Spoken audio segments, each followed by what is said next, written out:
The 6-3 profile, the role model martyr, or as I like to say in ecocentric human design, the mentor expert. You are here to taste all that life has to offer. You see possibilities where others see an end. You push us forward by leading authentically and objectively. Your awareness and experiments give you a unique perspective on the world. Each encounter with another has the potential to create transformation in your world.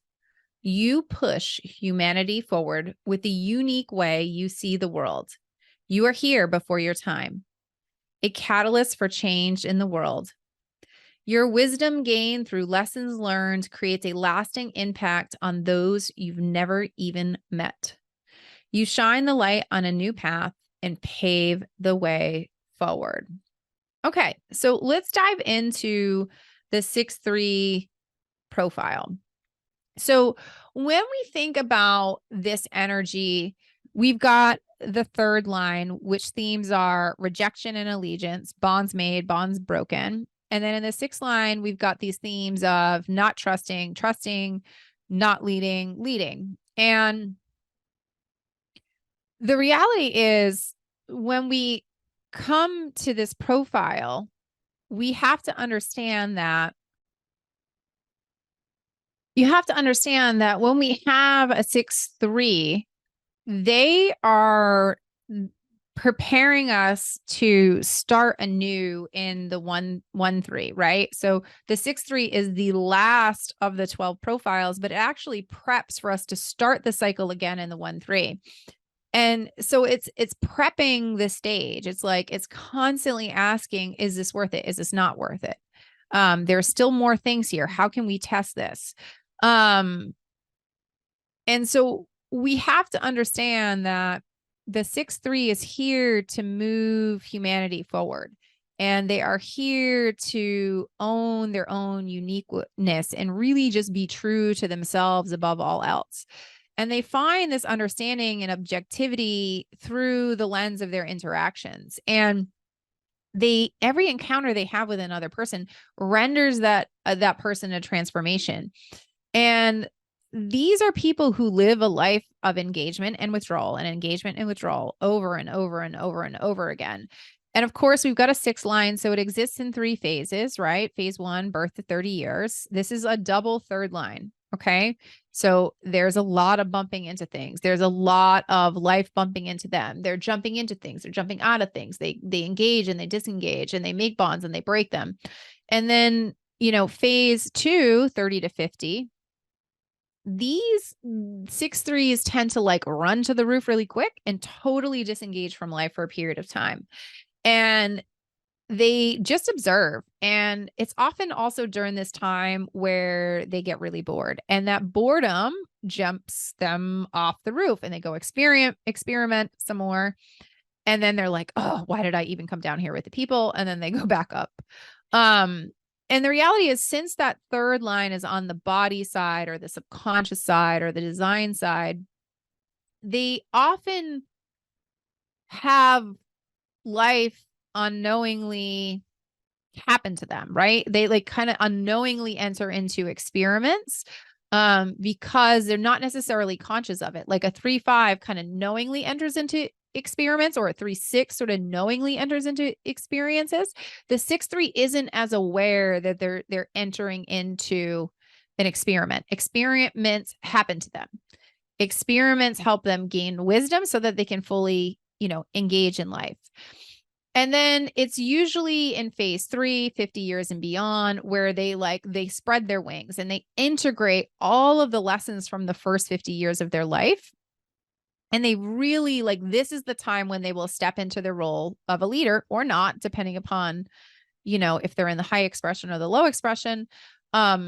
And it's during this time where they lead by leading with the people. They lock arms with the people. They get down with the people, and they just embody leadership on the ground, right? Versus like the 6-2, they're leading almost from a place of like counsel, sort of behind the scenes. The 6-3 is very like getting their hands dirty leadership. And ultimately, this is how the 6-3 finds fulfillment. in life. And they want every interaction that they have to be authentic and bring a new level of awareness. And I always think of these people as old souls, wise old souls.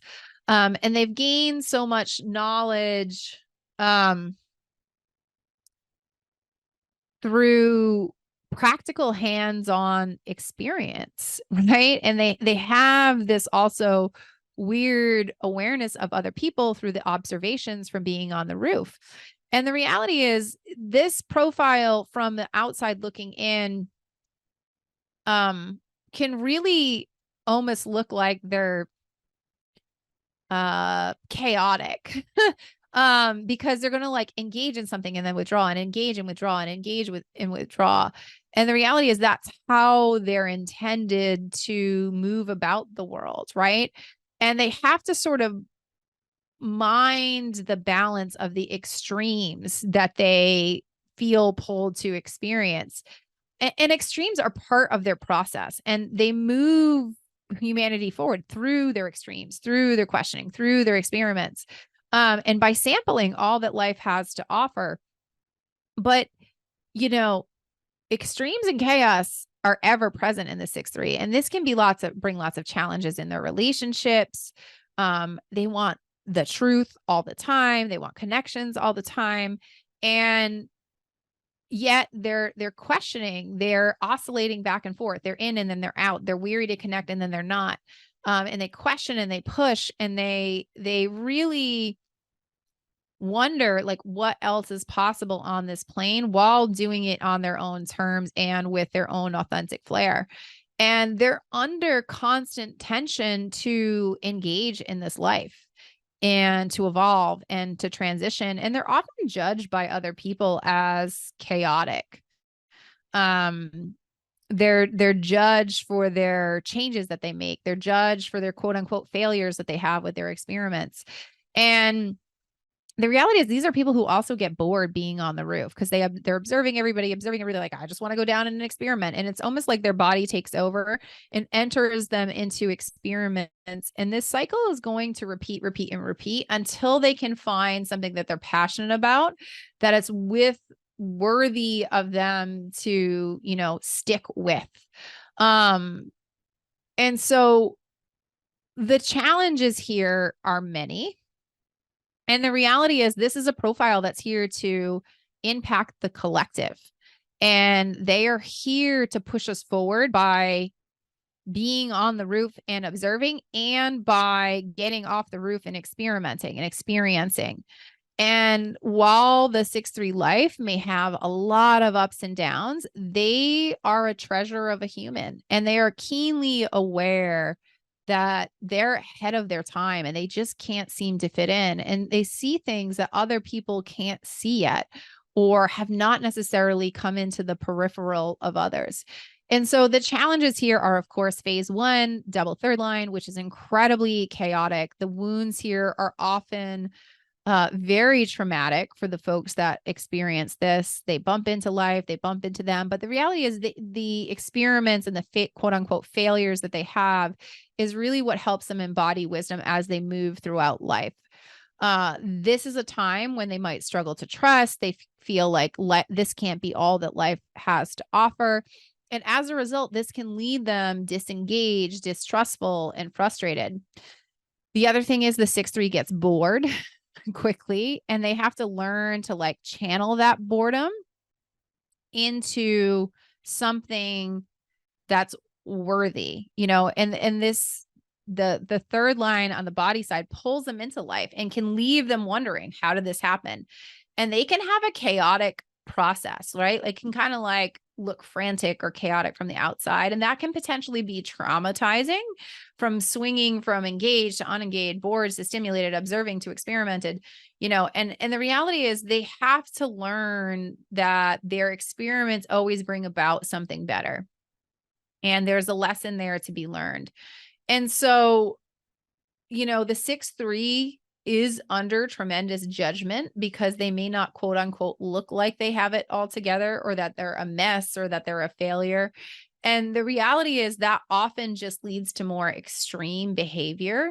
So for those of us who have a 6-3 in our lives, we need to actually, meet them with compassion, and give them a safe place to experiment, a safe place to, help them sit in a holding pattern if that's what they're called to do.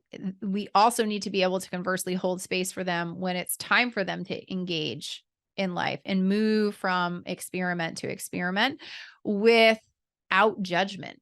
Because the reality is the 6-3 wants connection, and they lead by being in the thick of it. And they have this wisdom and objectivity from their observations and their experiments that, is really different than the other profiles. These are people who are here to test the limits of what is available to us on the material plane. They're really always asking and begging the question, like, what's next? And they're people who are perennially dissatisfied, right? They're like, is this it? Is that all? Like, what? There has to be more to life than this. And this results in like a constant need to sample and experience more and taste more. And the reality is the wonder and the curiosity of the 6-3 is insatiable. And, it also leads to a need for perfectionism as a result. And there's this constant, particularly in that 6th line, that wants to tweak and hone and perfect. And that 3rd line wants to gain more knowledge, gain more experiments. And so there's a constant tension in these lines that people have to really learn to reckon with and learn to contend with as part of their experience. So one thing here is to really learn to trust and rely on your strategy. That is so important for 6-3s. And they must learn to soften the edges of their extremes, particularly with other people, so that they can hone their objectivity. Yet for them, that fulfillment does come at the edge of those extremes, right? And they really need to just learn to honor the ebbs and flows of their life and understand that they are people who see possibility with their awareness in the world. And as a result, they may get rejected and labeled, but they are here before their time with a keen sense of awareness of what's possible. And they might be met with resistance because something that they're doing is new or out there. And they see possibility in something new when things come to an end. So the 6-3 really, it shows us by living through example that authenticity is the key to living a fulfilled life, and that there is more that's here on this plane. Some questions to ask a 6-3 profile. What did you learn? What possibilities are available? Is this relationship where I need to reestablish a bond or break it? What is my relationship with my experiments like? Do I see them through the lens of failure or through lessons learned? Am I entering into this with my strategy and authority, or am I relying on my logic? Where might others be passing judgment on me that is causing me to shrink my power? What is my relationship with failure like? Is it part of who I am, or is it just how I experience the world? What have I learned from bumping into life? What is authenticity to me? What makes me unique? And have I found someone who accepts my process of experimenting? That is the 6-3 profile, the role model martyr in traditional human design, or as I like to say, the mentor experimenter. Thank you so much for tuning in. We'll talk to y'all soon.